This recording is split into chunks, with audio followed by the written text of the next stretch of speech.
And Heidelberg has faced a very challenging schedule so far this year. They've played a 4-1 Bluffton team, a ranked Ohio Wesleyan team, and then two pretty good teams in Earlham and Alma. So they're going to have another tough challenge here. It's the OAC opener. You want to get off to a good start for conference play.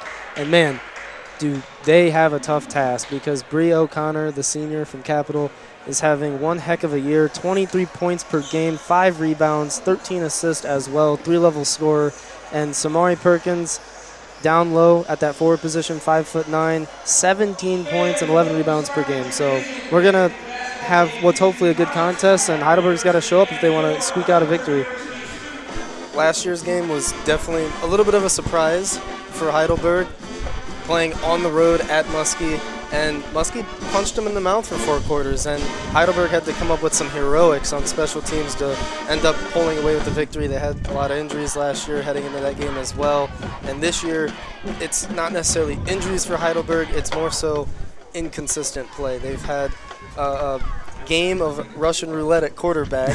They haven't been able to figure out who's going to be the starter. They've bounced around 3 different quarterbacks. It looks like we're going to see Ty Porman actually start today as well, and he got the majority of playing time in the Mount Union game last week.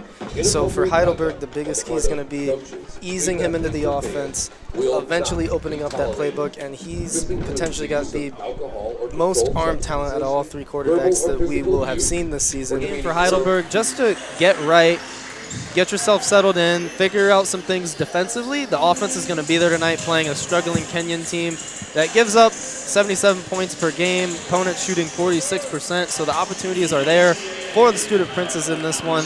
But defensively, they've got to lock in. Opponents averaging 82 points per game, shooting 44% from 3, which is the last thing you want to see if you're Coach Buhai, and almost 50% from the field. So I think there's a lot of opportunities for both of these teams. Maybe Kenyon sees some things defensively that they can exploit for Heidelberg, and if you're the Student Princes, don't fall into that trap game or look ahead game against Wisconsin Platteville. I mentioned pregame, she's really struggled with her efficiency this year, taking a lot of shots, not making a lot. Been the complete opposite outcome in this game. She's played very well. She's gotten downhill and attacked the basket very well, and she's, I believe, outside of Murphy, what would be the game's leading scorer. So she's done a really good job, and Heidelberg will look to use her even more moving forward.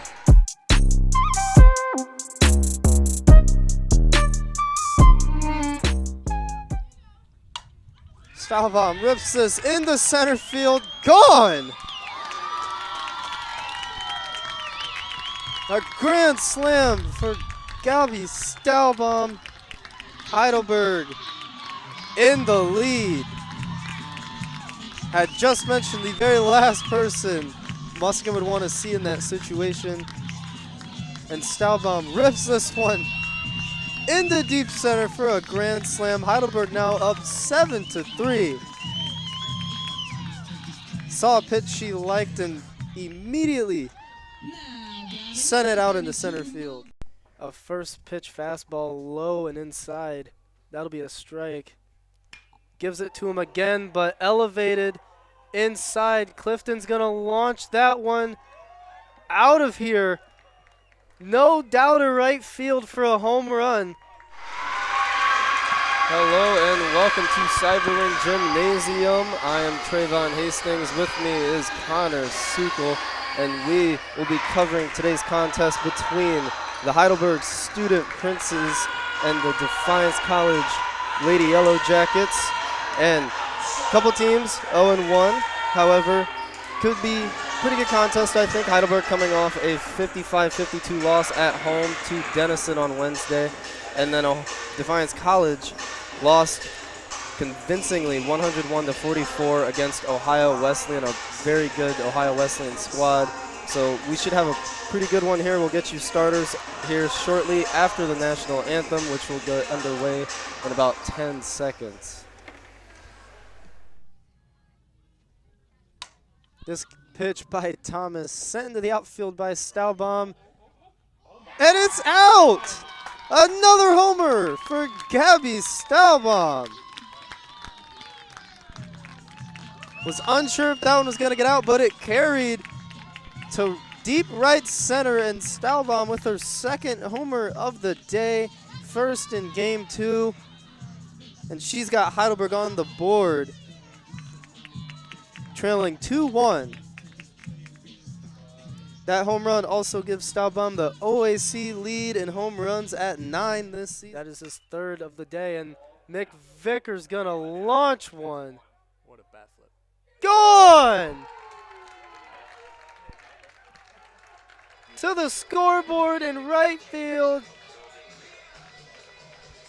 A 2-run bomb for Adam McVicker. He brings in Camden Farley and himself, and he'll increase the Heidelberg lead to 3 as they lead 4-1. Yeah, Cheyenne Bean had a double-double in that last game. You mentioned it, and Morgan 1 rebound shy of a double-double herself. Look for Heidelberg to stay active on the boards in this one.